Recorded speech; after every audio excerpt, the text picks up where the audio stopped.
നമ്മുടെ പാർട്ട്ണർ നല്ലതാണോ ചീത്തതാണോ എന്ന് തീരുമാനിക്കുന്നത് ഇപ്പോൾ ഇൻസ്റ്റഗ്രാം റീലാണ്. Is that true? Your partner is not an Instagram reel.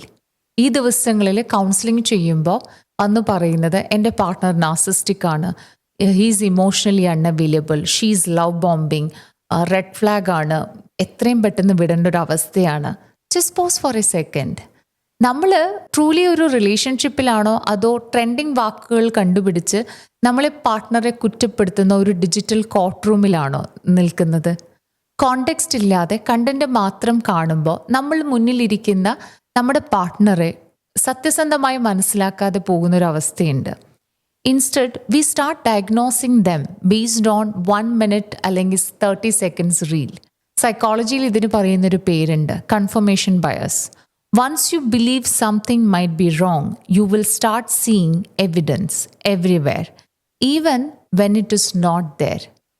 ഒരു കാര്യം തെറ്റായിരിക്കാമെന്ന് നമ്മൾ ഒരിക്കൽ വിശ്വസിച്ചാൽ അതിനുള്ള പ്രൂഫ് നമ്മൾ എല്ലായിടത്തും കാണാൻ തുടങ്ങും, അത് സത്യമല്ലെങ്കിൽ പോലും. അപ്പോൾ ഉദാഹരണത്തിന് നമ്മൾ ഇങ്ങനെ ചിന്തിച്ചു തുടങ്ങും, not every delay in reply is avoidance. ഒന്ന് സൈലൻ്റ് ആയ അത് മാനിപ്പുലേഷനും സൈലൻറ്റ് ട്രീറ്റ്മെൻറ്റും ആവും. Not every silence is manipulation.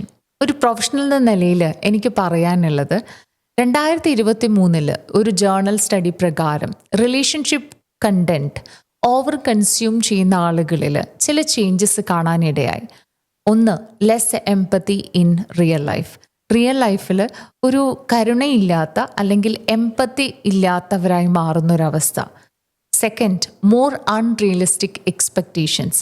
ലൈഫിൽ അപ്സ് ആൻഡ് ഡൗൺസും അല്ലെങ്കിൽ സ്വഭാവ വ്യത്യാസങ്ങളൊക്കെ ഉണ്ടാവുന്നത് സ്വാഭാവികമാണ്. പക്ഷെ അൺറിയലിസ്റ്റിക് ആയിട്ടുള്ള എക്സ്പെക്റ്റേഷൻസ് കൂടുതലായിട്ട് വരുന്നൊരവസ്ഥ. അതും മാത്രമല്ല, ഞാൻ തെറ്റായ ഒരു ആളോടൊപ്പമാണോ ജീവിക്കുന്നതെന്നുള്ള ഒരു കോൺസ്റ്റൻറ്റ് ഫിയർ. അപ്പോൾ it's like we are collecting red flags but missing real connection. എൻ്റെ കൂടെ ഞാൻ നടക്കുന്ന വ്യക്തി ഒരു റെഡ് ഫ്ലാഗ് ഉള്ള ആളാണോ എന്ന് മാത്രം കോൺസ്റ്റൻ്റ്ലി ചിന്തിക്കുകയും അതിനുള്ള പ്രൂഫ്സ് മാത്രം തേടുമ്പോൾ നമ്മൾ റിയൽ കണക്ഷനാണ് അവിടെ മിസ്സായിക്കൊണ്ടിരിക്കുന്നത്.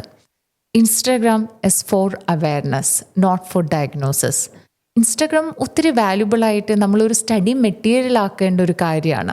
അതൊരു ഡയഗ്നോസ്റ്റിക് ടൂളല്ല. അത് ചെയ്യേണ്ടത് അത് റെസ്പോൺസിബിളായിട്ടുള്ള പ്രൊഫഷണൽസ് മാത്രമാണ്. നമ്മുടെ റിലേഷൻഷിപ്പിന് വേണ്ടത് സ്ട്രെയിറ്റ് ആയിട്ടുള്ള ജെന്യുവൻ കോൺവെർസേഷൻസ് ആണ്, അതല്ലാതെ അൽഗോരിതമിൽ നിന്നിട്ടുള്ള ജഡ്ജ്മെൻ്റ് അല്ല. Your relationship deserves honest conversations, not algorithm based conclusions.